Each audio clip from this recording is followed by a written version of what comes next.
listening to The Starting Zone, a podcast about World of Warcraft and the people who play it.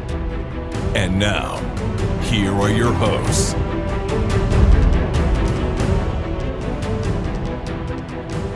Well, hello and welcome to The Starting Zone, the podcast about World of Warcraft and the people who play it. Today is February 8th, 2022, and my name is Spencer Downey. Thank you so much for listening and subscribing to the podcast. I'm joined today, as always, by my co-host, Jason Lucas. Jason, how are you doing this fine Tuesday? Spencer, hello. Good afternoon to you. I'm doing well. We have a bit of a less news-oriented show than last week. Last week was a bit of a whirlwind, and I think it has since calmed down quite a bit. The whiplash is real after the last 2 weeks. It was all these kind of surreal headlines, right? Microsoft puts in a bid to purchase Activision Blizzard. WoW is going to allow cross-faction instance groups in an upcoming patch. Those are things that you might think, like, did I dream that? And did I wake up in the middle of that? Like, you know what I mean? Those are such weird, like, a WoW player from 10 years ago wouldn't even believe what you were saying. And so that was like the last couple weeks. And then this past week has been kind of just quiet, couple tweaks to PTR, couple notes here and there, but nothing earth shattering, which I guess is good because we can't be shattering the earth all the time. We need to take a breather once in a while. Yeah. It's it's nice to have the break. Although I think what I was saying last week would have been ideal is if they just spaced one of these announcements out every week. They could actually figure that out. Yeah. Right. We still don't have a release date for next patch, so that could be something that drops this week, and that gives us, something to talk about next week for sure. But this week, we received a ton of emails, and it wasn't just emails about the giveaway, which has now closed, and those emails are going out to people who were drawn to win those 5 60-day time cards. So if you are one of those people, check your inbox today and tomorrow to see if it's there. Check your junk mail, whatever it is. I'll probably just reply directly to the email you sent in, which means most likely it won't end up in your junk. So you'll see those go out, which is great. But the other thing is we got a ton of emails just about all of the different topics we discussed. Understandably, when Blizzard releases this many updates and news bits in 1 week, and we talk about them, we have people who want to talk about all of the other things that happen. So we have some emails we want to read on the show from listeners, which I think will be great. We'll talk a bit about some of those. Outside of that, let's do a little ABK touch base to see anything at all, Jason. Nothing. Just actually, no? There's really nothing to report. All right. I have no a better ABK update this week, which indicates that nothing substantial has changed for the better. True. Since we last spoke, but this is the quietest week for news since maybe around a Thanksgiving holiday in the U.S. So, nothing new to report. I'm sure we'll hear more about Raven QA's union bid with the NLRB at some point soon, but nothing public on that right now. All right. Well, this past week in World of Warcraft, I was doing pretty much what I was doing the previous weeks. I was doing my raid to make sure that I got that in. With the change to tier tokens and stuff, I'd mentioned we were stopped doing our sort of like alt raids to try and gear people to try and do funnels towards, like, that all stopped. So we basically went in, knocked out Mythic, and on Monday, yesterday, we had a raid to start gearing up one of our Shadow Priests as a Death Knight, because Shadow Priest got some significant changes last week, and that Shadow Priest was very upset about them and decided they wanted to main swap. So we did a plate stack heroic run to try and just funnel a bunch of gear into this newly formed Death Knight on our team, just in case they don't change Shadow Priest anymore. I do feel like a lot of people in the Mythic sort of scene are very much like, this patch could drop any day now. Like, any day now we're going to get it, which means the round of changes that are out are the changes that we're going to see, and they're not going to change more, and nothing more is going to change, which means they're preparing as though what is currently on PTR is going to go live. And it's not. We're going to get another round of changes. We don't have a release candidate build yet, which means that there's still more changes to come. So I do think it's good to do things like, hey, if the changes that I see coming aren't going in the direction I want, I'll have a backup plan. I'll have something that I might want to pivot to. But I think it's premature to actually commit towards, this class is going to be junk, I'm going to do this other thing yet. So it's been an interesting amount of discussion happening inside of our team about main swapping and who's going to play what, and this class got these changes, and you're like, you might be seeing a quarter of the puzzle. We don't know how much ice there is below the tip of this iceberg when it comes to changes coming out. So we will have to wait and see and find out. But that was my past week. I also did Ember Court, and I did Ember Court with the Lunar Fest thing going on. You get a buff that makes you do 300% increased damage to mobs within your Ember Court, which was kind of hilarious. So that was fun, just running around doing some Ember Court stuff. It seems like a lot of extra damage. Yeah, it was my best Ember Court yet. I had very happy people, or whatever it was, for 3 of the people I invited of the 4, which was good. You get a lot of reputation, you get some cosmetics. So I'm still grinding that away. My dream of my nightmare of going Kyrian is now gone because they nerfed Boomkin. So I'm now just back on the Venthyr train. So I all of my thoughts of maybe I should switch over are now gone. I guess I'm just sticking Venthyr. So all right, here we go. Let's just keep doing Ember Court and doing my missions and not worrying about what's going on with Kyrian. How about you? Yeah, I mean that's how you benefit, I guess, from not like overreacting to every single PTR change. But it's something you want to keep an eye on. And yeah, we're going to see more tuning, and then we'll see final tuning after the first week of Heroic Raid, actually. But yeah, it can be a little tricky because it's like if you really want to push content, you want to put yourself in a position to succeed. You don't want to play something that looks like it's going to be weak. It's a tough spot for players to be in. I mean, for me, it was a pretty tidy little raid week. We downed 11 bosses in under 2 raid nights, I guess. So once again, which is pretty cool. We're having a decent amount of people show up, or we can go do Terra Grew at least. It ends up being a thing where it's like, okay, we have 15 minutes until the end of raid. Mythic Terra Grew is dead. Some of the people in the group don't know Mythic Eye. We technically have time to kill Mythic Eye, but should we even attempt to? And the answer is just like, nah, let's just go do something else. So that's kind of what we've been up to. I still do not have my Dom Socket shoulders from Heroic Sylvanas. I have now killed her 20 times, which means I've also had 20 weeks of Great Vault eligibility for this item. And my group has still only seen 1 heroic bow with 20 guild kills, and usually at least 2 or 3 hunters per group. The only one we got was somebody's alt, who she kind of flexes between a hunter for DPS and a holy priest, depending on what the group needs. So the only one we got didn't even really go where it needed to go. Just incredibly frustrating with Heroic Sylvanas loot, but I guess it's not going to matter in another few weeks here. Mythic Plus actually was a pretty good week. We talked about how it was probably going to be a good week, and I think it felt that way. We did a plus 20 necro just to nice. Keep it sharp, keep our skills sharp for the harder keys, and then swapped in a couple people. I have a guildie who's still trying to chase Keystone Master actually before the end of the season. She's above like 1900, so she's getting close. We got 16 DOS for her last week with no problems, so that feels nice. I have a bit of a different in season 1 especially, I spent a lot of time helping people finish KSM, and I didn't really meet my own goals. It feels a bit different to start moonlighting doing 16s and 17s and helping people with KSM progress at the tail end of a season after I already have what I want. So that feels a little bit better. I always put my group's needs up there. It's always a priority for me, what people in the group need and want in order to progress their characters or just have fun with the game. But getting plus 20s was a big deal for me this season, so I'm glad that we stuck it out and kept it consistent to get that far. And hopefully, I'm pretty confident that we can help at least this person finish up KSM in the next week or so here. You got to figure, like you said, we don't have a release candidate on PTR. We haven't got any notification about arena season ending, so the patch is almost certainly not going to be next week, which means we have at least 2 more resets. I think the patch is imminent, but it's not going to be any sooner than that. So, should have time to finish up. I think she needs another like 70 points or something on KSM. So that's like one decent, 16 key that she doesn't have rating on. Yeah. And yeah, that'll probably be our last Keystone Master for the season, but we got a lot of people through the system this season. So that's awesome. And other than that, I really have not been playing. I don't think I logged in after Wednesday night raid. We didn't have signups for Sunday raid. So Sunday was just an off night, which was great. I enjoy having a 2-night schedule this deep into a tier, and just taking a break. I'm just enjoying the break. I know when 9.2 comes out, I'm going to ramp up. Even if I'm not really jazzed, there's going to be stuff that I want and need to do or feel like I have to do to put myself in a position for my group to succeed. So I'm going to be plugging away when 9.2 comes out, and I've been really ramped down in terms of WoW time for a very long time now, so it's going to be weird to ramp it back up. But I mean, yeah, I'm definitely enjoying the kind of quiet WoW schedule right now.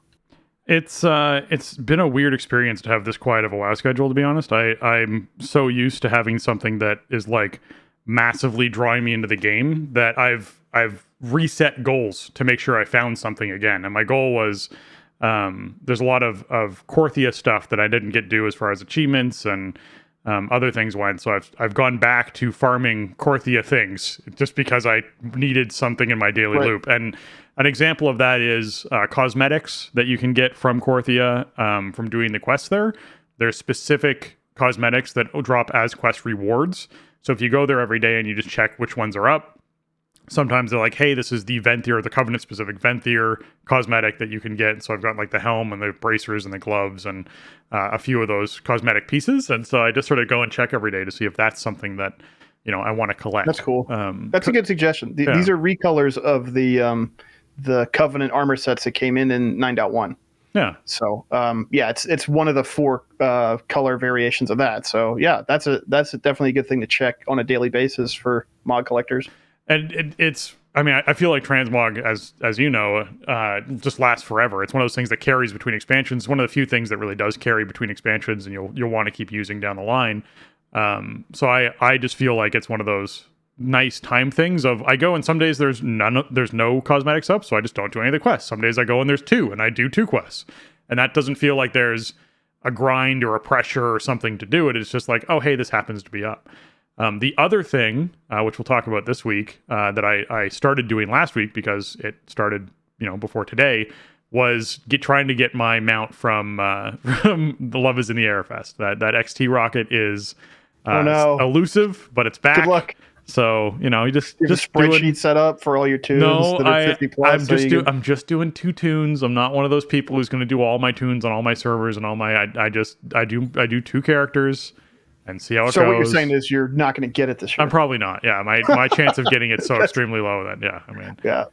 I mean, to be fair, it's the same chance for everyone. Even if you do multiple tunes, it's still a very low chance. So, yeah, it's just way more coins to flip. Exactly. Yeah. But but then it's way more of a time investment for an extremely unlikely event. And yeah, it's one of those things. So I started doing that too. So that's going on in case people want to know. We'll talk about that a little more in the show too. So with that, let's bounce into what's going on this week in World of Warcraft.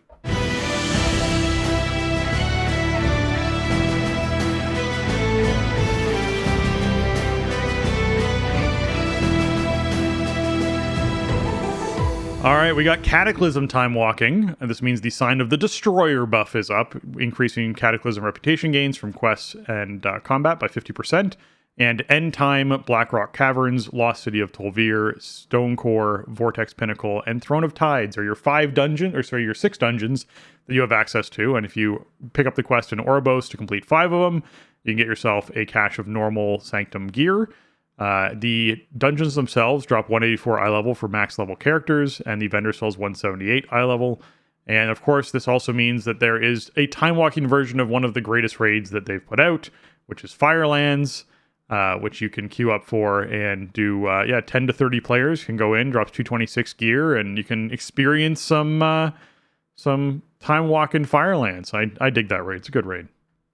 Great raid, yeah, one of the best for sure, and I think it's a very good time walking experience in my opinion. I mean, I only did it I think one time, and I can't even remember when that was. I don't know if it was Shadowlands or PFA, but I really liked the way that it felt. It felt pretty good with a smallish group. I feel like Old Dwarf felt really bad with a smallish group, and Black Temple is kind of so ancient that it's relatively simple to just kind of plow through, whereas Firelands is modern enough that there are some interesting boss mechanics that you have to account for, you have to plan for, and just the way you can approach the bosses in different orders, and the whole instance design is so cool. So yeah, definitely a favorite of mine. If you need a little variety, if you want to get your friends together and do WoW stuff, but you don't feel like another week of Sanctum, Firelands is an option. Also, I believe this is the debut of Blackrock Caverns in the pool. I don't think we've seen Cataclysm Time Walking come up since 9.15 came out. I don't think so. I think you're right. Yeah, I think this is the first time, and also this means Grim Batol is gone, which is sad because Grim Batol is one of the cooler dungeons I think they've ever done in terms of theming. But Blackrock Caverns is a good one too. The Yeah, start of that dungeon's cool. Just the music in there and everything, the whole ambience of like this ruined dwarven city that's been taken over, and yeah, I will miss Grim Batol in the pool. Caverns is a good one though. Blackrock Caverns is an awesome dungeon, so it's a worthy inclusion here. We could live without End Time though. Still, I think. I'm with you. I'm good. End Time's not a bad dungeon. It's fun to do if you have a coordinated group. But for somebody who hasn't ever done End Time and then they like log into World of Warcraft and they go, "What's this button?" and then they're in End Time. Yeah, it's not a great experience. Oh my god! Like, how terrifying would that be? Right. Like all these other dungeons, I think are fine. They're pretty friendly regardless of, but this is a different world of WoW development too. Like End Time came in 4.3, right? And it was a patch dungeon, and at the time there wasn't like a dungeon didn't live a whole expansion. A dungeon was good for a patch. The dungeons at the end of the patch were way harder than the dungeons at the beginning of the patch. They required higher item level to queue into. It was a whole different thing. Like the game expected you to be more experienced when they put something like End Time in front of you.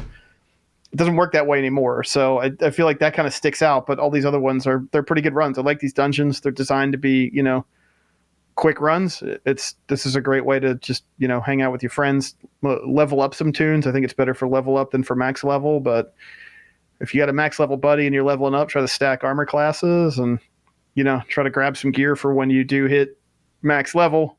184 is not great, but it'll get you started. Yeah, I just have to also go back to Firelands again for a second because I do feel like that raid had some of the best variety of mechanics for bosses you could possibly run into. When you go through all the bosses and all the mechanics and all the things you had to do for those, but like they were all well designed. I don't know of one. I can't pick one out where I'm like, this was just a terribly designed boss. Like they were all well designed bosses, which was pretty cool. So yeah, definitely a fun raid. It was a really good raid, and I think it was part of the thing that made Dragon Soul even more of a problem. Fair, yeah. Firelands was so good, and Dragon Soul was kind of all over the place, and then it lived so long, and yeah. But we could talk all day about problems with Cataclysm as an expansion, but Firelands was not one of them, and these dungeons are cool too. Yeah. All right, we also have world bosses up. We got Oromanos, the Ever-Branching, the big Tiernan Arden Wield. And which memories is Oromanos dropping for us? Well, he's got your magical forest memories for the week. So mages, fevered incantation, hunters, surging shots, verdant infusion for druids. Mages, hunters, and druids. Maybe alt mages, alt hunters, or alt druids. Make sure you do Oromanos this week. Get your legendary memories filled out so you can use them if you so choose. Even if you don't want them, you still want to get the power. Yeah, it's definitely worth picking up your memories at this point if you haven't yet. Although there is going to be they just showed off a new fancy book that you're going to be able to buy with currency in 9.2 to grab memories you don't have yet in old currency. So I know that they are like, hey, if you're a new player coming back and you just want to do new content, you don't necessarily want to try and collect up all your memories. Here's another way to get it, which I think is really important that they're at least addressing on some level. Oh, yeah. Hey, we need better catch-up mechanics for people who want to just do current content and don't want to try and farm out these memories. So, yeah, but be sure you grab these. These are easy. World bosses are great to kill. They're very easy to kill and drop 500 anima as well, which everyone needs at this point if you're doing anything kind of collecting-wise cosmetically. With all of the covenants opening up the way they have, there's a ton of cosmetics that you need with a ton of anima required behind them. So be sure that you're knocking those out for the easy anima. This week in Torghast, we have Skoldus Hall and Upper Reaches. In Dungeon Quest, we have Theater of Pain and Necrotic Wake. And in PvP quests, we have random BGs and rated BGs. So be sure if you're visiting Oribos to pick up the quests that are associated with the content that you want to do so that you can get the added benefit from those. In Mythic Plus, we have Fortified, Spiteful, and Grievous, meaning non-boss enemies have more health and inflict increased damage. Fiends rise from the corpses of non-boss enemies and pursue random players. And injured players suffer increasing damage over time until healed. So this overall is kind of a crappy trash week because you have Spiteful with Fortified, which means the Spiteful ads are fortified, which means when these enemies rise from the corpses of the trash that you just spend a ton of time killing, they also have a ton of health. So that is unfortunate and is not something that's going to be fun to run into. When it comes to Grievous, you just have to be careful with the large AoEs. Anything that has like a big old AoE pop that's going to hit everybody, That's the stuff you got to really worry about with the Grievous, because it's what's going to really hurt your raid team the most, and not raid team, your dungeon team the most, and potentially set you back on content that you're doing. Outside of being aware of knockbacks and stuns and slows on Spitefuls, and the fact that those ads are going to hit harder, and that the AoEs are going to hit harder because because Fortified's there, which is going to trick Grievous. Just being aware of that's all it really comes down to, and it just sort of, I guess, it's a pressure week for healers, and it doesn't actually slow anything down as far as how fast you kill trash, which I think is the great thing. Yes, trash is going to take longer to die with Fortified, but you're not dealing with bolstering or dealing with bursting or dealing with, like, you can just pull the packs you want to pull as long as you're aware of the Spiteful ads when they spawn and you're dealing with Grievous on the big AoE things. What do you think, Jason? Yeah, I pretty much agree. I mean, you are punished when you kill a mob this week, although it's not a traditional type of undeath effect where, like, you're suddenly taking damage or the other mobs are suddenly buffed or something. So that's a plus, but you do have to account for the Spiteful ads. Spiteful Grievous really doesn't do anything, because if an ad's meleeing you, it's not going to matter if you have a Grievous debuff on you or not. Yeah. They hit pretty hard, so that's good at least. This is going to make... I think this week, like, trash-heavy instances are going to be annoying. Like, I think I pulled a Halls of Atonement key this week. This isn't really a week I want to do Halls of Atonement, because you got to pull like 9 mobs at a time in order to time that dungeon. And, that means you're going to kill a couple, and then you're going to have 3 ghosts running around, and you're trying to fight other mobs, and your DPS are getting, pulled away from what they're doing because they have to run or reposition or use some kind of CC. It's going to be really good for bosses because Spiteful's not a factor here. Grievous can be a factor in boss fights, like you kind of mentioned, like any kind of AoE bombs or whatever, but bosses aren't doing amplified damage, so that's good at least. You just got to watch your interrupts and stuff, because fortified trash that has volleys or something like that is really going to hurt. They did, at least we do have some. Remember when Grievous didn't have any real counterplay, and it was just like if you get into too deep Grievous and your healer doesn't have if you're not you don't have a paladin, like. It's the end of the expansion. You're in full, mythic item level gear. Your tank has 1 million hit points, and you have a Resto Shaman who just cannot heal them big enough to remove the Grievous. That wasn't fun. Yeah. Now, direct heals remove stacks, so that helps you bail somebody out. Or bail yourself out. As a DPS, if you have a single target heal you can throw on yourself, like, by all means, flash a light yourself, whatever it is, to remove some stacks. Yeah. So yeah, overall, I mean, it's if you need fort points, if you are working on KSM and fort points are what you need, this is like not the greatest fort week to target. I would say it's not really a friendly trash week, but we're also running out of time this season, so you got to get the points from somewhere. And we've had almost entire season's worth of vaults, so hopefully that helps you. If that's what you're working on still. I don't know, not what I love to see, but there are plenty of counterplay options here. Good positioning, snares, any kind of direct self heals or anything, stuff like that. It's just different ways to play around it. I think that's really the beauty of the way the Mythic Plus system is right now. Even a week that's like not as great like this one, it's kind of more. This leans more towards like a difficult week. There's still plenty of counterplay options for you to approach the affixes, and I think they've done a great job with that over the last year or so.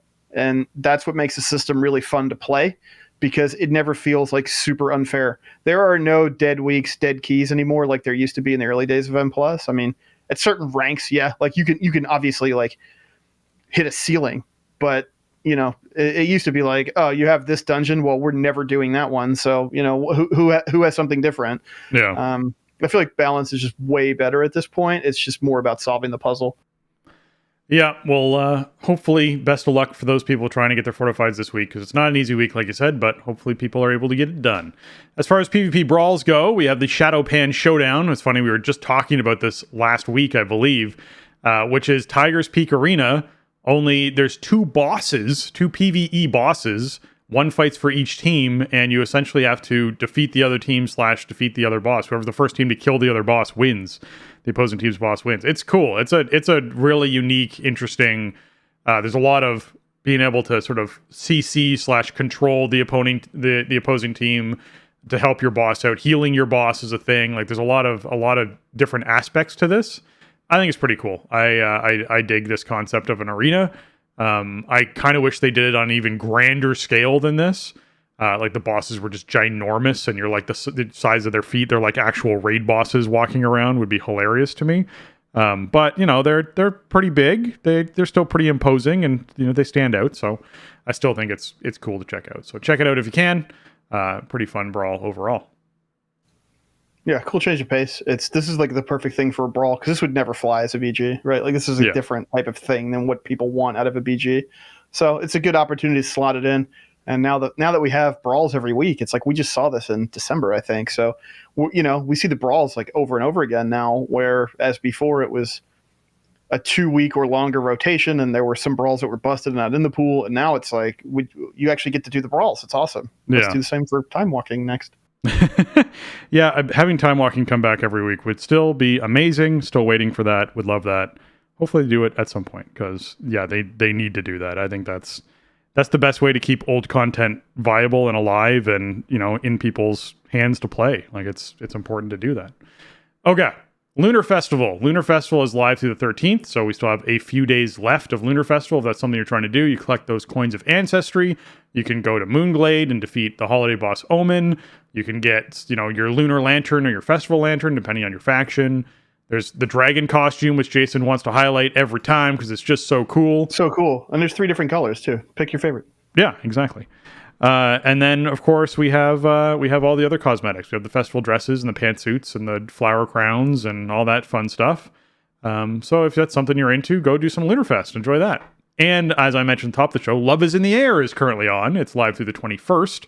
And that means that characters level 50 and above can try and get their X45 Heartbreaker mount. If that's something you're trying to get, that X rocket, be sure that you're queuing up every day on your characters that you have to try and get that rocket.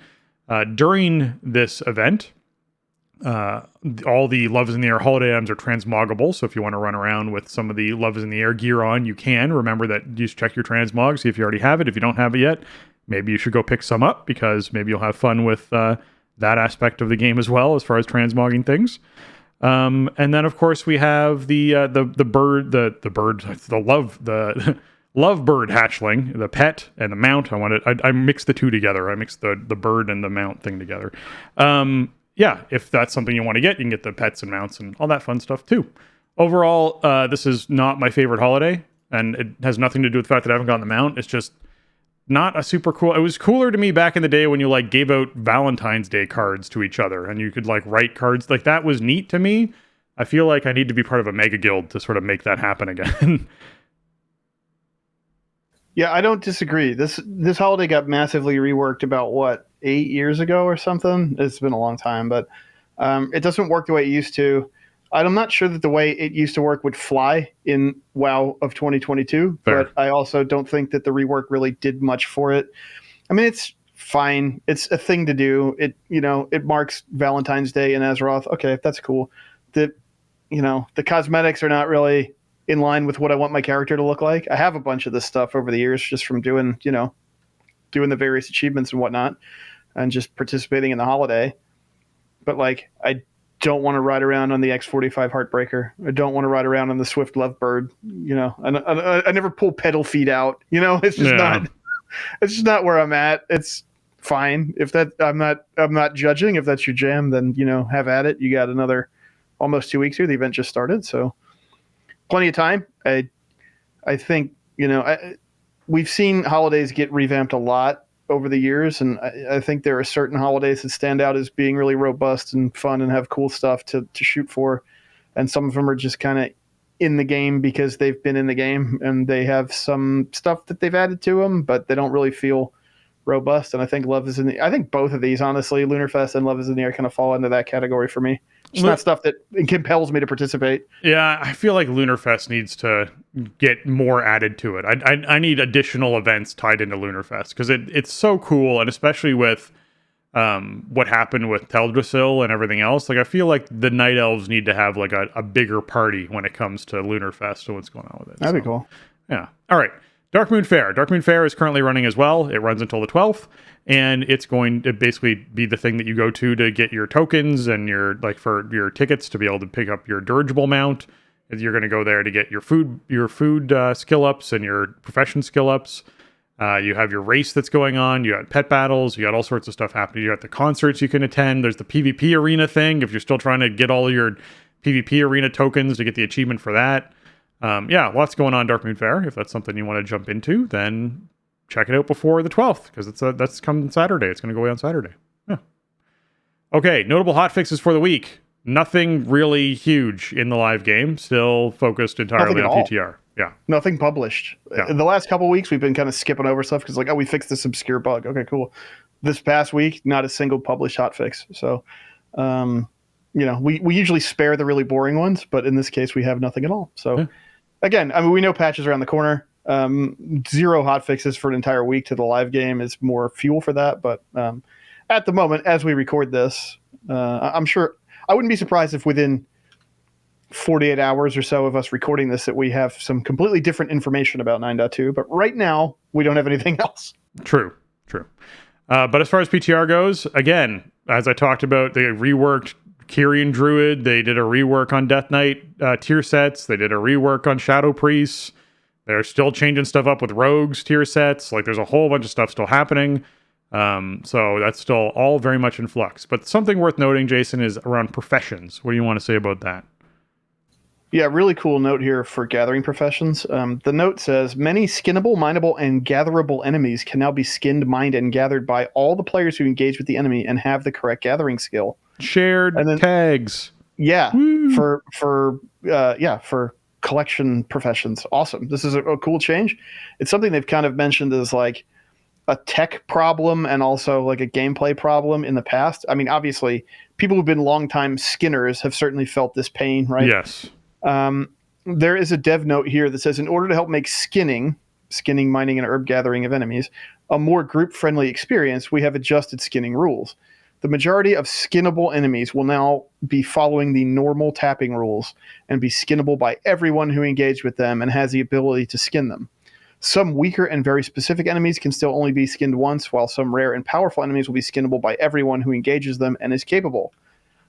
This is kind of the social problem if you've ever been in, a dungeon where you have like elementals that you can kill and then you can mine them, and you have to decide who else are miners in here and then have some kind of informal agreement about who's going to be mining the corpses of the elementals, right? Like, this is what it applies to. Like, obviously we know that that like mining nodes, if you're in the vicinity at the time when the thing is supposed to exist in the game world, that you can mine them even if somebody else is mining it, right? That's worked that way for a long time. But the reason why they say skinnable, mineable, and gatherable enemies is because there are elementals that you can kill and mine. There are, treants that you can kill and herb. So that is all, I guess, based on the same like skinning tech. Obviously, I think skinning kind of speaks for itself, right? You kill a mob, it's a beast or some other type of skinnable creature. You kill it, you skin it. In the past, it has been, a one-time deal. Whoever has the tag on it and clicks skinning first gets the leather. Everybody else is out of luck. It's apparently not going to work like that in 9.25, which is or 9.2, excuse me, that's a big win. This seemed like something that was never really going to be fixed for one reason or another, because it just didn't work the same way as anything else in the game. Right. And yeah, cool to see it. I'm glad they're putting it in there. These are the kind of deep cuts that you get when we're in like week 12 of a PTR is updates like this. Well, what I'm excited about with this is it means it's probably something they're going to carry forward, and it's something that's going to be so nice quality of life wise, like massively nice quality of life wise. So that's a big deal. As someone I was a skinner for a very long time. I took skinning way back in Molten Core because you had to skin the hounds. I was the guy who went around and skinned the hounds, so I had to keep yelling at people to loot the hounds. That was a thing. And I had to get my Finkel skinner, so I actually had enough skinning skill to skin the hounds. That was the other big thing that you had to do back then. So that was fun, but I kept that profession for a very long time because I just always found it was a really nice source of income to be out in the world doing my world quest or doing my road or whatever it was, and just skin everything I had and then just sell all the leather that I got out of it and all the hides I got out of it was really nice to do. So making that easier and more accessible is great. And I also want to mention adding mobs to the game that are like elementals that you can mine after they're killed and treants that you can herb after you're killed was always a really nice surprise when you knocked them down. When you killed off that mob that you were totally you're on an herbalist, you kill off a treant, you totally weren't expecting anything, and suddenly you mouse over and you're like, I can herb this. That's like a nice little joyful surprise to be able to do that. Now you probably get like grays out of it or like one herb or something. It's not like a huge reward, but it's a cool concept to add into the game. It's something that really feels new and fresh and helps out professions. So it enforces immersion, right? It feels like something you should be able to do. Yeah. This monster's made out of rock. I hit rocks with my pickaxe and I collect useful items. I should be able to hit this monster.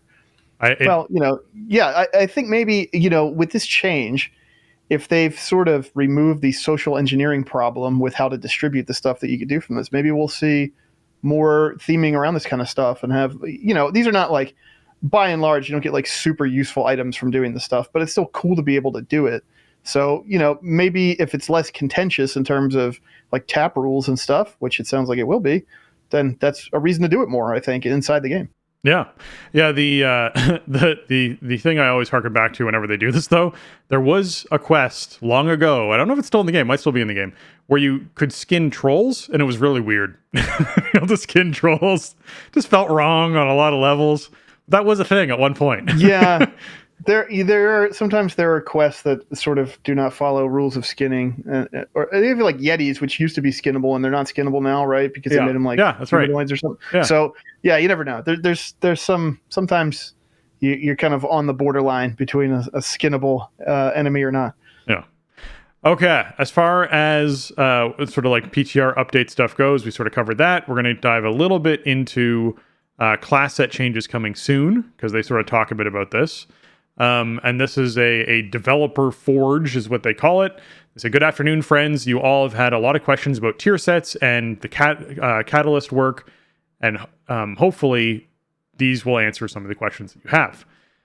Should we expect to be similar? So basically, what should we expect to be on these tokens?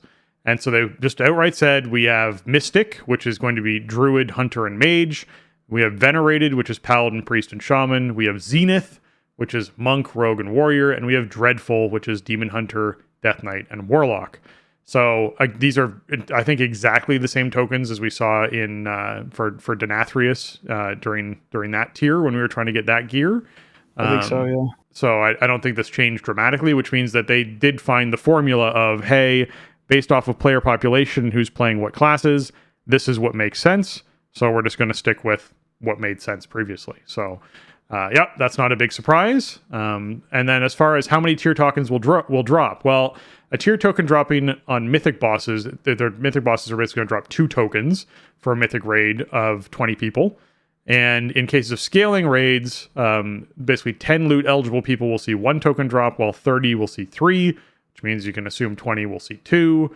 And there'll probably be this weird chance in between point at like 17. There's a certain percentage chance to get to, I imagine, depending on group size. All right. Are tier tokens tradable if I have equipped an item of the same or higher item level in that token slot? No, you need to have a soul-bound tier piece of equivalent or higher item level to be able to trade tier pieces. The same applies to tokens, so just keep that in mind, where you actually have to have a tier piece that is already equipped of higher item level to be able to trade a token or trade a tier piece that drops for you. So that is important to note. It's got to be tier. It can't just be any piece. How is the item level of tier piece determined for the Great Vault? Completing 1+15 dungeon gives a 278 piece of loot from the vault. So what does that mean for tier? Does that mean that tier will be 278 as well as in the same slot in the Great Vault? Yes, the item level is equivalent to what you've earned through heroic deeds across various different game systems. I think heroic deeds is probably not the correct choice of wording because it makes it sound like heroic content, which it's... As opposed to mythic deeds or normal deeds. Exactly. Basically, yeah, if you do a 15, which is going to get you a 278 piece of gear, we also know from a lot of Wowhead math that's been going on that you have about a 60% chance of getting a tier piece if you do all of your vault. If your entire vault is full, every single slot has something that's going to reward you. You have about a 60% chance of getting a tier piece. If you get a tier piece in that, +15 slot, it'll be a 278 tier piece. So that has been confirmed, which is great.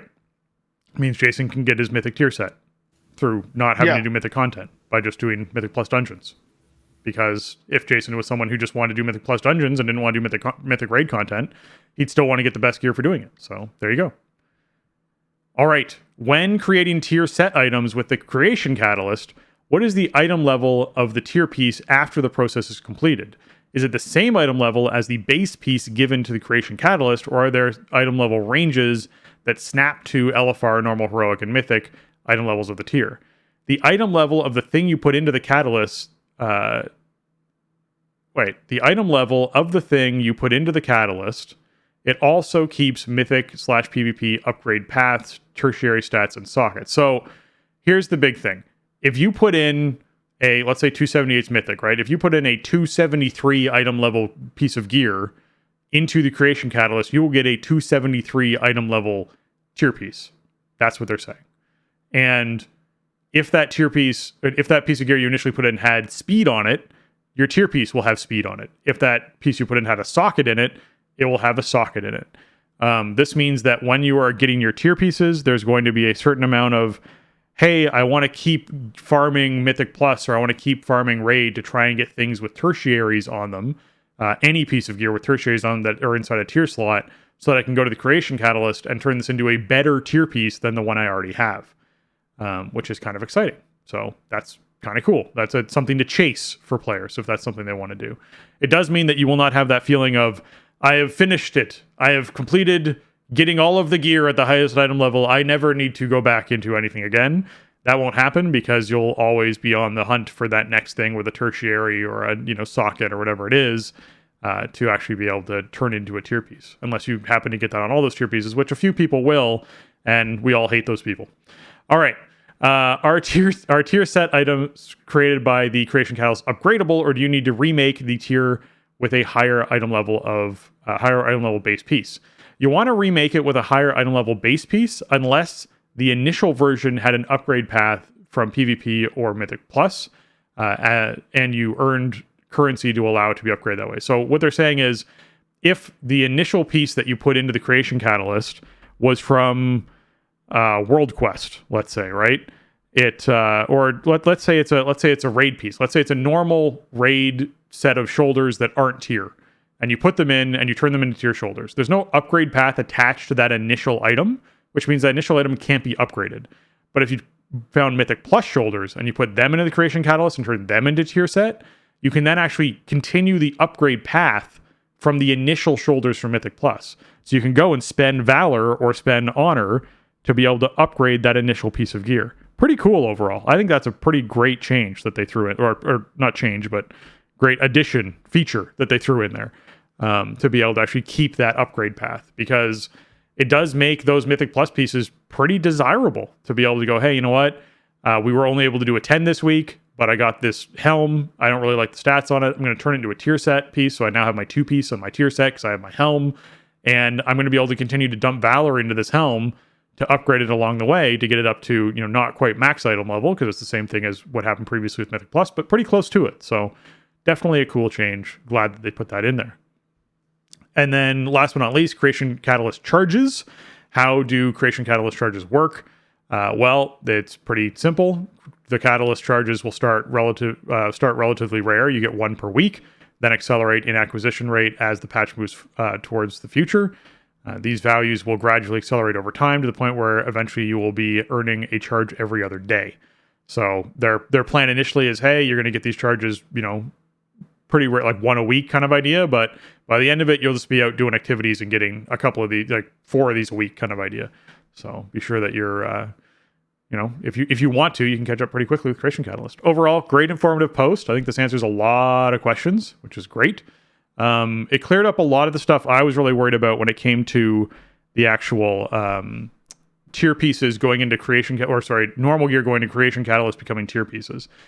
Knowing things like it keeps the upgrade path, it keeps tertiary stats, it keeps sockets.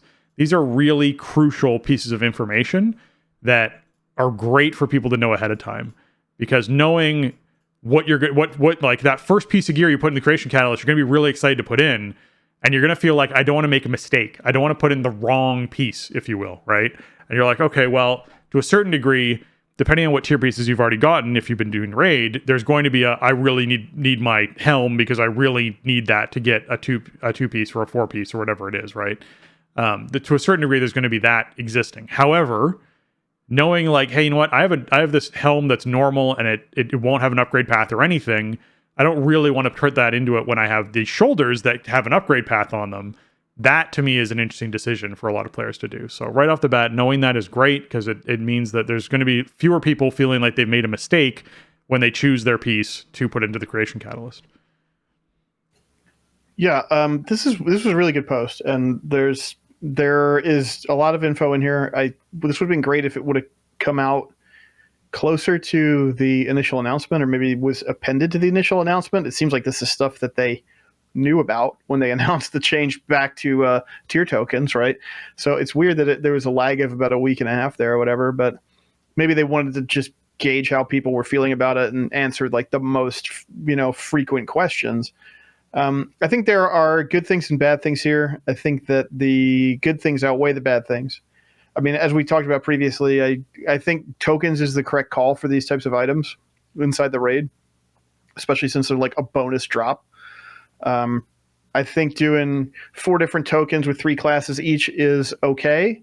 I don't see too many tokens where it's like, okay, you're not going to have like more than one of these in the group. Like that's the real problem with the class split is like, if one, you still might have a situation where you only have one demon hunter in your raid and you don't have DKs or warlocks. And then, that demon hunter is kind of on their own, but, it's to some degree, there's no way they can like design their way out of that problem. Right. Other than going to personal loot, dropping the items, which is not what we want. We want to be able to distribute these. It sounds pretty good that you're guaranteed 2 tier drops per boss on Mythic and scaling up to, 3 for a 30-player group. I am wondering if this scales up. So if is it an extra 20% or I guess 10% chance per player for an extra piece above a 20-player group? Yeah, that's what I'm wondering too, right? Because that was the thing I mentioned initially. Does that mean if we have 17 people in the raid on a heroic, do you have a 70% chance of getting a second piece, or is it a hard wall at 20 where you cannot earn a second piece unless you have 20? Yeah, and that's not really clear here. But I'm hoping that it scales up because I typically fall somewhere between 20 and 30 people. Right. I am rarely bringing 30 people. I mean, maybe at the very beginning for a couple weeks, but that quickly goes to about 22, which then quickly becomes about 17. So, yeah, I mean, that's just a reality of raiding over a long period of time, right? People kind of pop in and out. So hopefully that scales up. I think the baseline is pretty fair, but hopefully it scales with group size. We just don't have that info right now. I think the trading thing is just bad. It's bad. It needs to not be like that. But I have no expectations going to change this time. But maybe next time they will have learned their lesson. If somebody doesn't want a tier piece on their gloves because there are other gloves in the raid that are statted better and they can get their 4-piece bonus without their gloves, but somebody else really wants their tier gloves because they're the best in slot for their class, then why does one person need to waste a token and then hope they get, hope that next week it works out? Like it just doesn't, to me, and my sort of, the way I envision like a good, strong looting system for a dedicated raid team, this goes against that. So I just don't like it. And I think there are fewer barriers to completing the class set that you want in this patch than maybe we've ever seen before. Yeah. But, the way I look at it, guild loot belongs to the guild and the guild should be able to decide what to do with it. And making somebody equip a piece of gear that they don't want so that they can then trade the next one that they get to somebody else is just dumb. But it's a relatively minor gripe, I think, in terms of everything here. Like I really do. I think the having the pieces come out of the vault and the functionality with the creation catalyst should be a real benefit to a lot of players, including somebody like me who I could never get like a full mythic tier set pretty much ever because my guild just would never get that far through the Mythic raid. So it would always be this kind of compromise between item level and set bonuses and stuff. But I tend to do decently high Mythic Plus, certainly plus 15s, Keystone Master equivalent all the time, no matter what. So I will be in a position to get, max item level set pieces. And a lot of people will be that would never have access to it before, if they didn't raid at all or whatever, but were big dungeon players or, high level PvPers or something that wanted back then we would have different sets, but if high level PvPers want these items, then they have a way to get them as well via the vault. And then the creation catalyst, is kind of perfect because it adds an extra layer of possibility of excitement to your vault, right? Like right now, we're so deep into this season. The only possible thing I could get out of the vault that would be exciting to me right now would be the Sylvanas shoulders. It's the only thing I need, which kind of makes the absence of it even more frustrating, right? In this world, it should be, as we are deep into Season 3, and I am at the point where I have most things checked off my list and I'm looking for incremental upgrades. Now it's like, okay, in my vault was a chess piece that I'm not crazy about, but it's indestructible socketed. My current tier chess piece is socketed, but that's it. Or maybe it's not even that. Now, because of some good luck and a high roll, now I can take that, turn it into my tier chest, and now my tier chest just got that much better. That's a really cool system, and I think it reinforces, part of the problem with the Great Vault and the previous weekly boxes was you'd get items that you didn't want, and so then they were mostly totally useless. In BFA, at a certain point, you're mostly doing your weeklies for Titan Residuum, right? The actual item is a secondary concern. In this expansion, the Great Vault has mostly felt terrible for me because I've mostly not been able to get the things that I need from it, and I'm presented with 3 or 4 or 5 or 6 choices, and I don't want any of it. And the fact that the thing that I want is elusive is frustrating. With this system, there might be things that on their face, I don't necessarily want them, but because I have access to the creation catalyst, that I could turn them into a really cool item that I definitely do want and that has some cool, unique bonuses that most people with that item are not going to have if I can grab a tertiary or something out of the vault. So really cool system. Catalyst, I think the 8-week thing on the Catalyst is another layer of weirdness to this that's not great. I think 8 weeks is probably too long to get it started. People are going to start checking out before the patch has been out for 8 weeks. It's 2022. This is what happens, right? If you don't give people their toys to play with when a new patch comes out, then they're just gone. Well, it's also February where a bazillion games are launching, and if we see 9.2 happen this month at some point, which we're expecting it to, if not early March, there's so many things competing with it at the moment. Yeah. Right. Yeah, it's just I feel like that kind of lead time on getting to begin using the Catalyst is a mistake, and it's going to alienate players. But overall, I think this is a cool system. I think they're approaching it in a cool way. I like what they've said about it, and that they've tried to be communicative with us about it. There's a couple layers of stuff that gets under my skin, but that's not really I don't think it's anywhere near enough to offset all the good stuff here. So I am looking forward to playing around in this content and trying to achieve, some degree of mastery in it so I can get a full 278 tier set and maybe, slap sockets on there and then see if I can get tertiaries or whatever. That's awesome. That's a cool way to sort of inject a little bit of life into the long tail of the patch. It's not just simply about getting the item and having it. It's not super punishing if you don't have that tertiary or whatever, but there's a possibility that something cool might happen. And that's something that we haven't had for this entire expansion. I feel like it's just, it's just been kind of a binary thing. It's like, do I have this? Yes. Okay, good. No. Well, then I want it. And that's it. And before we, in the world of Warforging, Titan Forging, and all that stuff, there were obviously problems with that too, but that sort of got at what I think they're going for here, which is even if you've done this a bunch, even if this is repetitive, if you're persistent, something cool can happen and you can have a cool surprise and benefit from it. And that's awesome. Yeah. I guess for me with tier sets in particular and the tier tokens and not being able to trade them, I just want to touch base on that again for a second, because the way loot rules work right now is if I had a ring drop that's not part of a tier set or anything, and it's a higher item level than the ring that I'm wearing, it becomes bound and is not tradable. That's just the way it's been for a long time. Well, since Legion, I guess, was the last time that we saw Master Looter and stuff like that happen. Right. And so it's not like it's a new concept of what they're implementing with these tier sets. I think the outcry comes into play because tier sets are so pivotally important for character power. Whereas losing a ring, basically, like if a ring drops and it had versatility crit on it, it's not something I'm super excited for on my boomkin at the moment. It might be great for, another class or another spec. But if that dropped, I'd be like, all right, well, you know what? I just equip it in both my ring slots. I throw it inside my bank in case something changes down the line where I want to use it, or the activity I'm doing changes, whatever it is. And, that it is what it is. We just burned that ring. It's not going to be useful, right? That doesn't seem like as big of a deal as like, hey, it's tier shoulders that just dropped, and right.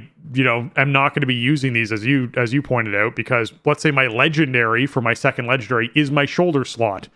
And I'm like, great, well, what am I going to do? Right? Like my I got these tier shoulders that even though I've equipped the highest item level in the game, because it's a legendary, inside that slot, I cannot trade these tier shoulders. I have to turn them into a piece of gear, put them on, take them off, put them into the bank, and then wait for tier shoulders to drop again to give away to somebody else at that point is what I'm able to do, as opposed to just being able to distribute them out. It feels like a much more substantial loss because of the power associated with the item. So as much as I acknowledge that it's a system that's been in place for a while that I haven't agreed with, but other people do like, and there's sort of a back and forth discussion that happens with that, I feel like with tier pieces, it becomes a little bit more pivotal of, if I have a legendary equipped inside my shoulder slot and tier shoulders drop, why can't I trade those tier shoulders, even though I have something that is a higher item level equipped inside that slot? That should be fixed. In my opinion, that is a problem that they should most certainly address. Yeah, just make them follow the same rule as literally any other item. Yeah. Don't restrict it because you don't have the tier item equipped. I'm fine with the item level restriction. I don't love it, but I understand it, and I think it works okay in practice most of the time. It's the exceptions always feel bad, and you'll have those situations where it's like, oh, I have this thing dropped for me. Does anybody want this? Oh, wait, I can't trade it because I have a weapon that's this item level, but it's on a two-hander, so I can't trade this one. It's like those restrictions always feel really bad when there's exceptions to them. Like everybody kind of understands the baseline rule about item level, right? Like I have an item of this item level. I can trade anything of this item level or below it, except you can't always. And the more restrictions they put on that, the worse it feels, I think, for players in groups. Yeah, agreed. All right. As far as boosting community goes, we actually got another update here. And this is basically a question from the community council that says, if a guild wishes to partake in cross-realm boosting, if a guild wishes to partake in cross-realm boosting, if a guild had advertisers spamming on and cross-realm for their guild sales, would that be fine? That would not be fine, is the reply from Blizzard. To provide more clarity for those who have been wondering where the lines are drawn in this new policy, we'd like to summarize that part of it. Advertising for gameplay activities should be done by a WoW player character who intends to participate in the gameplay activities. This means there should be no cross-realm advertising. There should be no advertising from non-participating players. And as before, the only place for advertising a 4 gold activity is allowed is the trade channel. So advertising in any other channel or the group finder makes the player subject to actions against their account. And I will reiterate, people I know have they're not like my good friends or something, have been banned already for 10-day bans. I've seen people posting inside Discords, things like that, getting 10-day bans for advertising for cross-server activities. So as an FYI, you all want to be real careful. None of this I'm gonna sell you this 10 stack of leather for 80k if you come to my Mythic Plus 15 run. That's not a thing. You're not selling the stack of leather. You're still selling the plus 15 run. That shenanigans can't happen either. And then this shenanigans of advertising cross realm can't happen either. There's no loopholes for this. It's pretty straightforward. We're going back to the days of earlier WoW, 8 years ago, whatever it is, 9 years ago, where you advertised on your server. There weren't these giant boosting communities. If they existed, they were much smaller then. Where you are doing on-server gold, it's guilds advertising for it who have, players that are intending to do the sale itself. When I was in DJs and we were doing stuff in BFA, it was always on server, it was always for gold, and it was always a raid member advertising for it. We actually incentivized raid members to do it. We said, the buyer who you find, 10% of what they're buying in gold goes to you. The other 90% then goes to the big pot that gets split with everyone, but 10% of that goes directly to you, which means if a individual on our team found a whole bunch of buyers, they could have a pretty big payday because they brought 5 buyers to the run and they got an extra, few $100K or whatever it is towards their payout because of that. So the 4 gold stuff can still happen on server. There's no advertising role allowed. If you're going to advertise, you have to be someone who's going to participate in the run.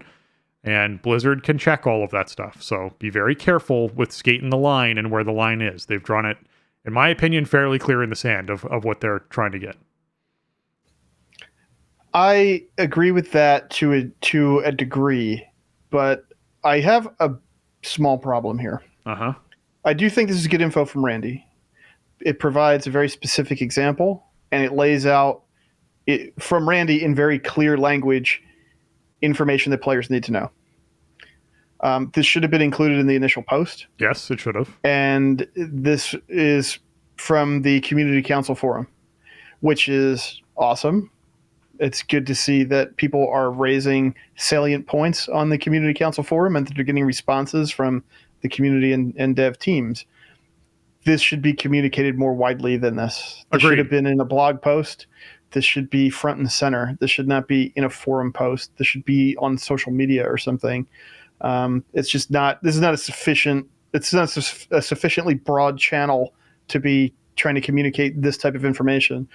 I feel like this post is actually more informative about what is and what is not okay than the initial announcement was, and that's kind of my problem with it. I feel like it just needs to be publicized better, but it's good to know. It's good to know where the line is, and I think it should be pretty clear at this point. I mean, Randy goes as far as to say by a player character who intends to participate in the gameplay activities. So, not even like an alt or something. And, I don't know. It seems like Blizzard is enforcing this already and is willing to enforce it. So just be aware. I mean, if you're looking to make some in-game coin for something, just make sure you're following the rules.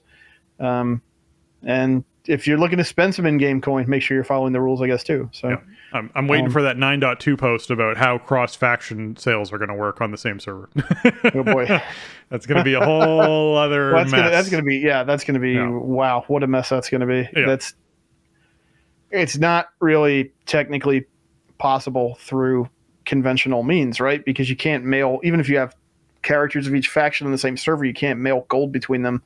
So now you're buying tokens or something to amass gold or whatever, or you're faction swapping a gold bank over. Yeah, it's not going to be good. And I feel like eventually, if Blizzard considers it a significant enough problem, that the answer is just going to be extremely restrictive. Like, you can't trade coin in game anymore to other players, and I don't want to see that happen. So I hope they can come up with some good guidelines and channels because, like, obviously they don't consider the act of paying gold to a player from one player to another in exchange for a service in the game to be TOS violating. They have no issue with that. So how do you restrict the TOS violating activity without breaking the parts that aren't? And I don't know if they have a good answer for that right now.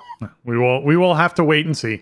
It's just one of those things on my mind when I saw them mention that cross-realm stuff was going to... Sorry, not cross-realm. That cross-faction stuff was going to happen. As I was like, oh, well, they made this whole sales policy at the same time as they made this whole cross-faction thing. What's going to happen with that? All right. Now, we, as I mentioned, have some emails that I wanted to go through. And these first 3 emails, I just want to read without us commenting on. This is just direct feedback to some of the decisions that have happened around boosting and sales and that sort of stuff from some different listeners. And what was miraculous, I guess, or coincidental, is we got a lot of these emails really, really close together. Like, some of these came in within 2 or 3 hours of each other, and it's one of those cases where it's just neat to hear the different opinions. Okay.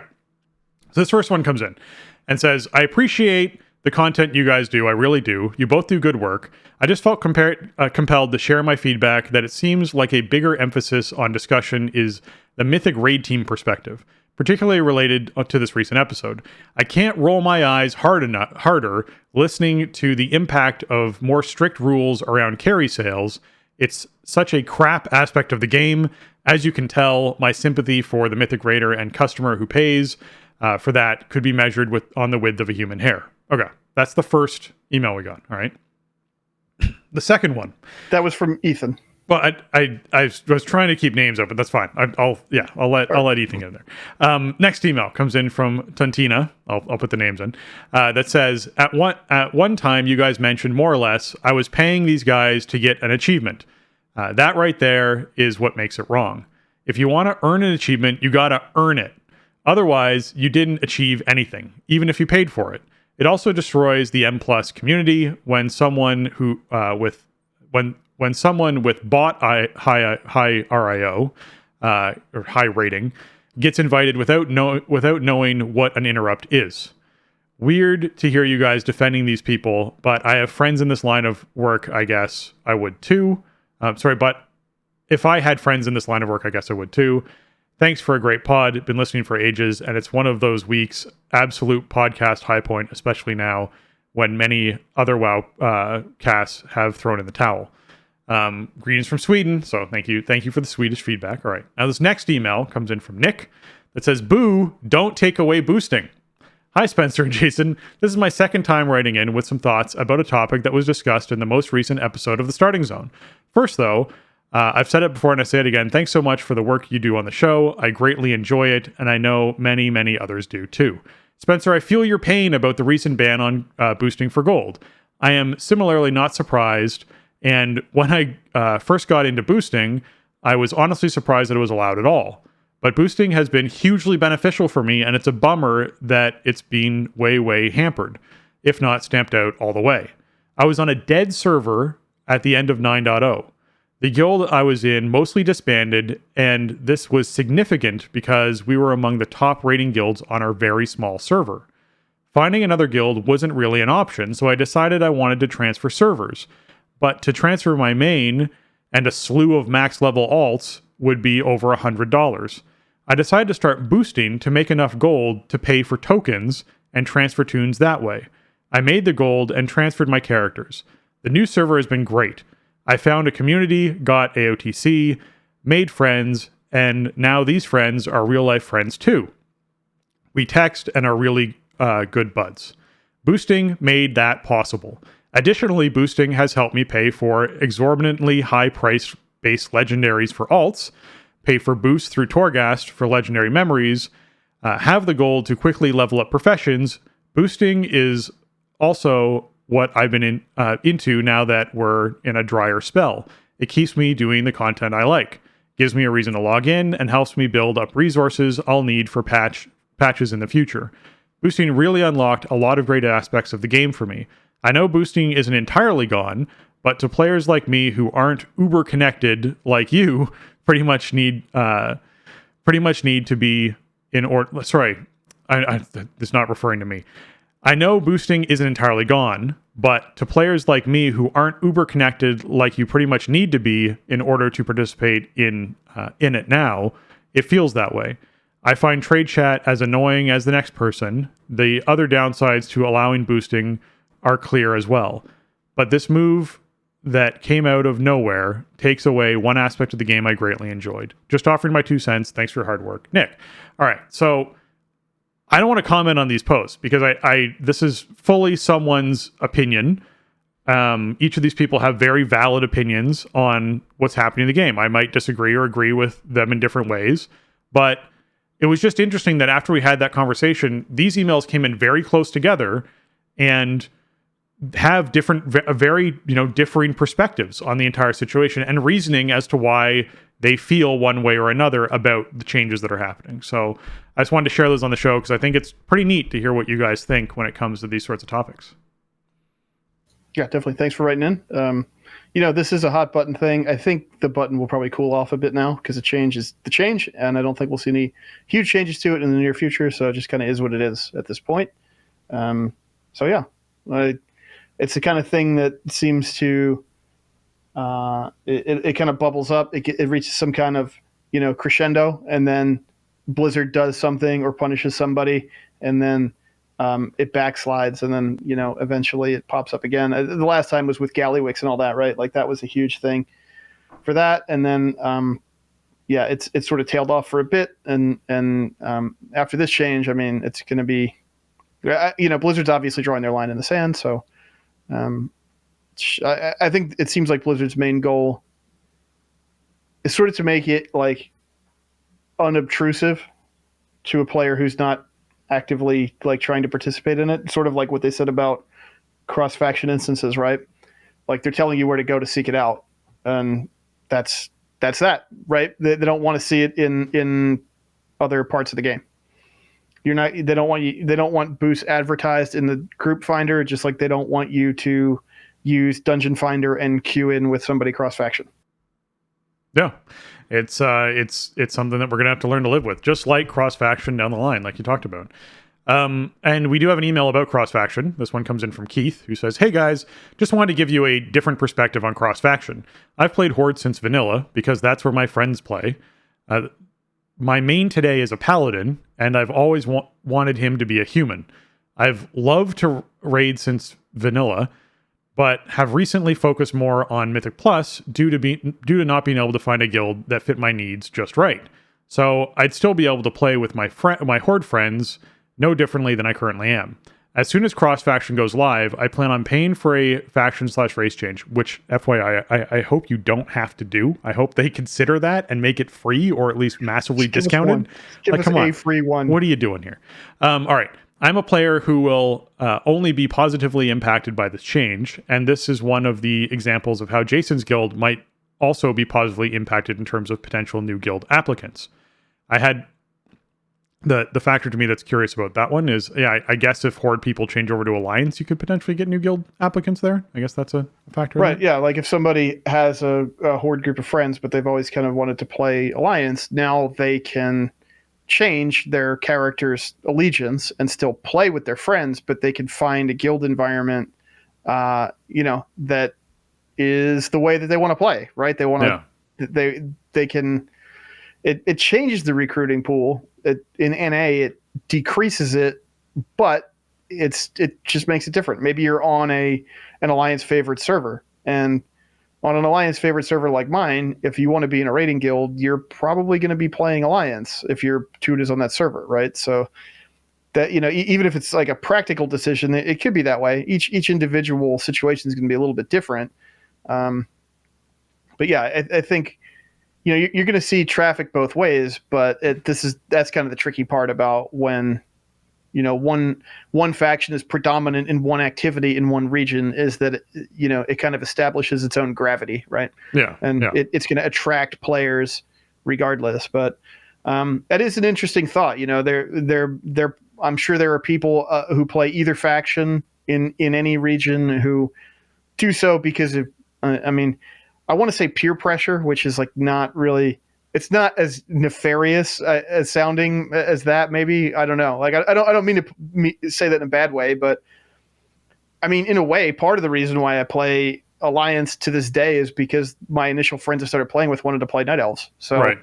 I mean, I wanted to too, but in a vacuum, I might have played Undead or something. It's just, it was a group decision, right? And so if you have connections to people like that, real life friends or just like longtime gaming friends, maybe they don't play as consistently as you do. And maybe you want to, test the waters of the other faction and find a different home for your tune or tunes. Like, definitely makes sense. I think there's going to be all kinds of ripple effects from this because nobody. I don't know. For the longest time, I don't think anybody really believed in their heart that this was going to happen. I think within the last, I don't know, when was that interview with Ian that was in PC Gamer or something? Like, was it around when 9.1 was coming out or something? They started dropping hints in big press outlets that like cross-faction instances were not off the table. But up until then, it was like, they're not going to do that. So, now it's hard to foresee how people are going to ultimately feel about this when the button's just staring them in the face. And it's like, yeah, you do whatever you want and play with whoever you want to. What do you want to do? It's pretty interesting. I'm the paying for it thing to me is just to be such a spicy factor. Ugh. Because there's going to be like I'm just picturing the race, right? The race to world first stuff that happens during that initial Mythic push. The amount of, and this is still fractional amount of player base that I'm discussing here. So I want to be really clear about that first, but we're still talking about hundreds of players that will be swapping around which faction they're on / race they're playing based on what boss they're progressing on that they can get that edge on. That's it just seems like such a bizarre thing, like such a weird thing to be doing. At press time, a faction change is still $30. So it's expensive. It's 2 months of game time. It's not a cheap service. I think it would be nice if they would give every subscriber just a free faction change added to their account when this change goes in. There's going to be those people who faction change so often they end up as a troll with a dwarven fiery beard and night elf ears. Like it's going to be like a random, like, oh, sorry, you've faction changed so many times that you're just keeping some aspects of these other ones. Broke your character. Yeah, exactly. Yeah, that would be pretty cool, actually. But yeah, I mean, the faction change service is not cheap at all, and I mean, they've done sales and stuff, right? Like when allied races came in, they did like race change sales around those allied races coming in. So it's kind of easy to assume they'll probably do some kind of discount on the service, but considering how long this has been brewing and how huge of a change this is to the game, this is a much bigger deal than a race change. No matter how much cooler you think one race is than another, the cross-faction instances is a much bigger change than that. So, I mean, I'm not saying that I don't expect them to shut off the cost for any length of time, but I understand that they want to make money.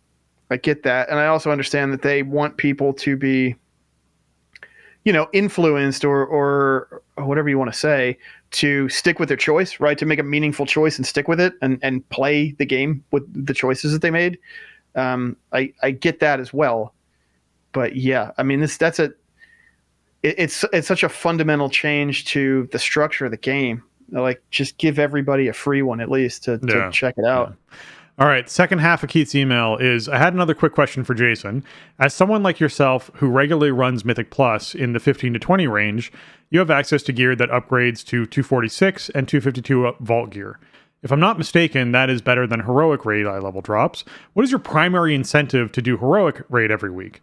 I asked this because raiding had always been my first love in WoW, but since I started doing Mythic Plus, doing the heroic version of raid seems a little underwhelming without having loot to look forward to. Aside from the occasional unique trinket and Mythic raid, it is a bit too much of it. Sorry, and Mythic raid is a bit too much of a commitment for me. I understand in this tier specifically, you have access to domination socket gear that is raid specific. But in the next tier, that won't be the case, as we'll be able to get our tier from Mythic Plus as well. I'm guessing achievements and friends, which would be the perfect answer for me. I'm just curious if there was something else that maybe I was missing.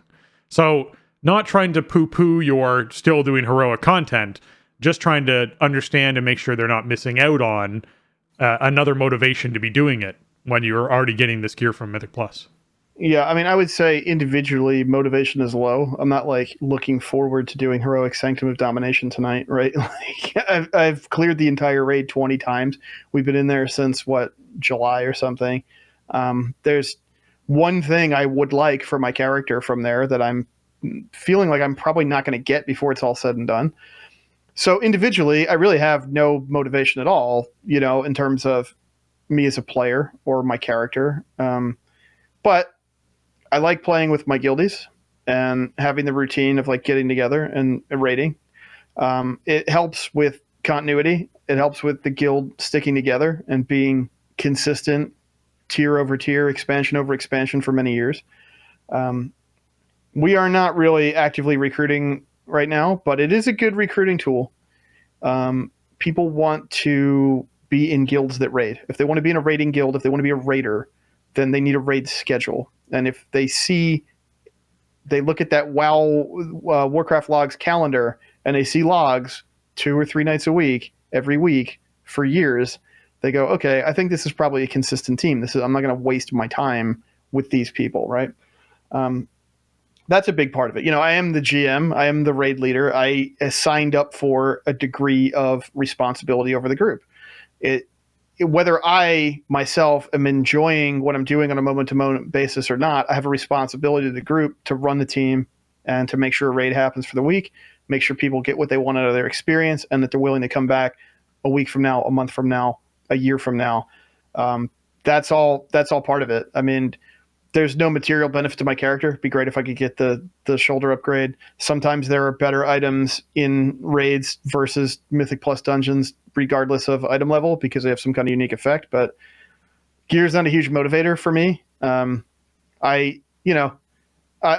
done this long enough to know, like, I will always get 90% of the gear that I want just from playing the game consistently with the people that are in my group. There's always some piece of gear I seem to be chasing that I can never quite get the upgrade on. But, I think if you play the game specifically to chase gear, you are going to have problems with consistency, because you're either not going to get the gear that you want and you're going to get frustrated, or you're going to get all the gear that you want and then you have nothing to chase. Those aren't really the motivators that keep me playing the game on a regular basis, even right now when I'm not playing very much, but I am playing consistently on my normal schedule.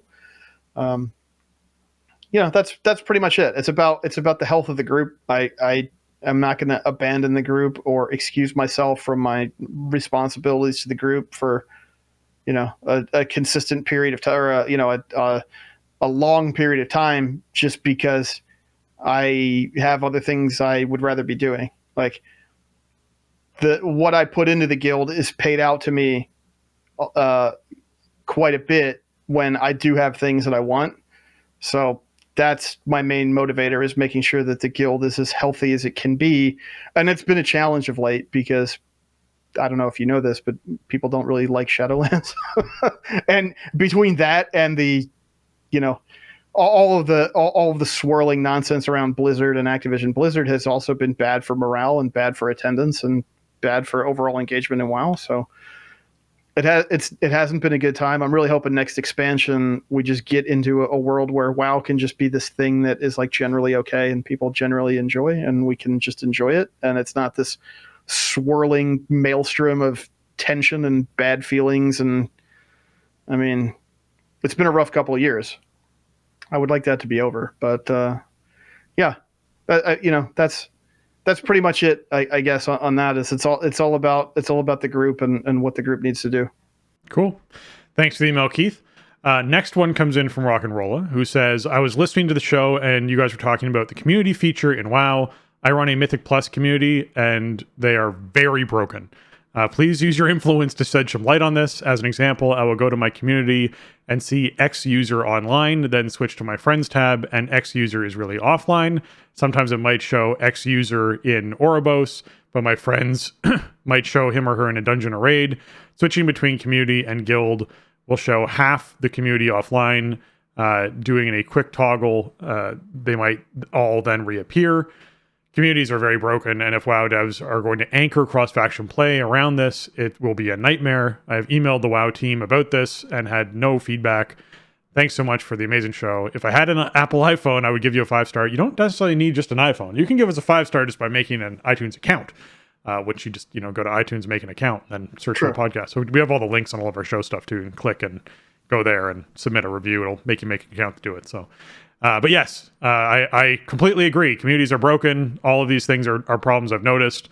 I also hate how it's not alphabetical all the time. There's a lot of things I really dislike about communities. So yeah, there's a lot there that they need to fix, and yeah, that's I'm happy to talk about it here on the show and hopefully get people to listen. Yep. No, yeah, thanks for the email. This is a really good one because the whole plan for cross-faction instances, at least in 9.2.5, hinges on the communities feature, and I agree. Communities are so broken, they broke my guild UI. Yeah. Like if I look at my guild UI, no matter how I sort it, at the bottom of the list all the time, it shows this toon online who is not even on my server, let alone in my guild, and who, as far as I can tell, isn't even online. Just very, very strange stuff happening in the communities and the guild UI windows. Really, ever since the feature went up, I always felt like communities were kind of half delivered in terms of UX. Like it's good tech. It's a great thing to have in the game. It is very useful. I mean, I used to run or help run like a very loosely structured casual raid team horde side early in BFA, and we use communities. People just signed up via the community. We use the community to do invites, to communicate, to do voice chat. Communities have limitless potential. I just feel like the product has been a bit half delivered. It's not fully baked, and it doesn't work to the degree that I expect stuff in WoW to work. Like most stuff in WoW kind of just works. Communities, it needs something. I don't know what, but it needs something. It's not I don't think it's going to survive the strain of being the thing that's propping up cross-faction instances in its current state. That's kind of my only real fear about the feature is that it's going to be so unwieldy in the game because at least initially there's just not going to be enough support for it. Yeah. I definitely feel like there's going to be a lot of frustration that is immediately developed if they don't update communities when this actually drops, when cross-faction play drops. So yes, hopefully that happens, and hopefully, it is part of a .5 patch. So that is usually when they make quality of life changes, and hopefully that's what we see is a whole giant overhaul of the community's system when that .5 patch drops. All right, with that, we do have a couple more emails, but we're going to hang on to those and answer them another week because we are running out of time, and I want to play a patron sounder right now. Hi everyone, I'd like to take a moment to thank our patrons. They contribute a ton to our show and help us to improve on the content we create. Today I'm giving a special shout out to Arajian, Celian, Greg, Kapawi, Mibble the Mighty, and Shorel. Thank you. This sounder is for you.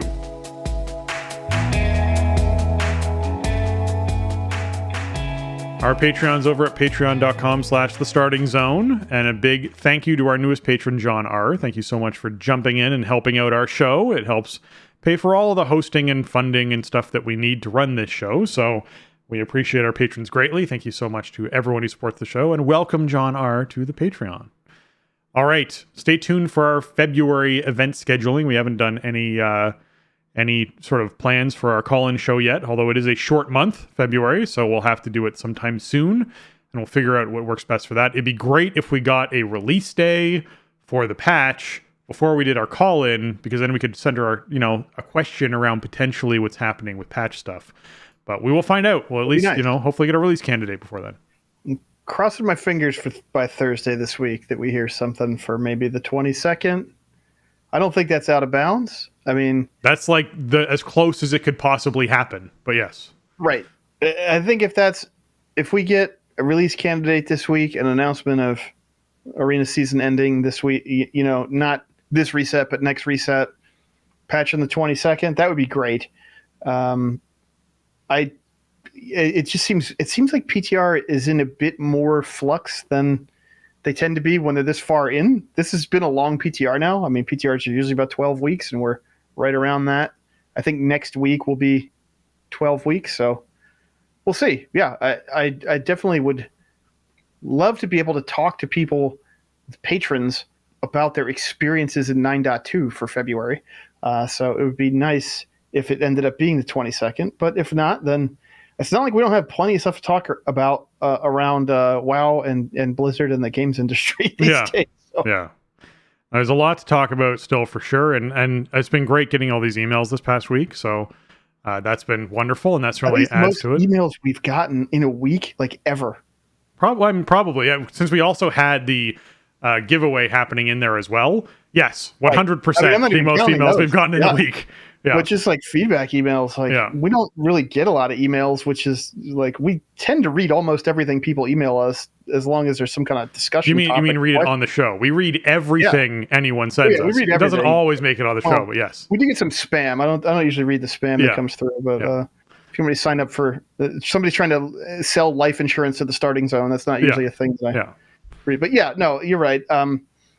Just a lot of. I mean, it's not surprising considering some of the huge news and changes that we've seen come through in the last couple of weeks that people have thoughts. So it's cool. I mean, believe me, I'm not complaining. It's cool to hear from people and hear their perspectives. It's just in the history of the show, like we don't usually get anywhere near the volume of email we've been getting lately. It's true. If you folks have enjoyed this episode of The Starting Zone, consider leaving us that 5-star review. Head on over to your iTunes or Apple Podcast.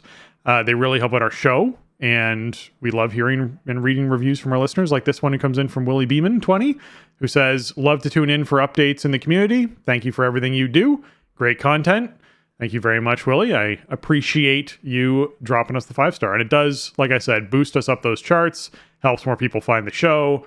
5 stars are very important, so we appreciate when people leave them for us. And I assume that that display name is related to The Adventures of Willie Beamish, the old point-and-click CD-ROM game, which was magical to me as a lad when it came out for Sega CD. So if that is what it is, then good call on the display name.